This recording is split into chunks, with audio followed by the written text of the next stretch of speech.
Got credit in your Whatnot account and wondering how to use it for your next purchase? Utilizing your Whatnot credit is a great way to save money on your favorite items.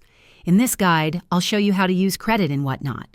When you have credit available in your Whatnot account, it's usually automatically applied to your next eligible purchase. To confirm, when you're about to make a purchase in a live show or from a listing, proceed to the checkout screen. On the checkout page, you should see a breakdown of the cost.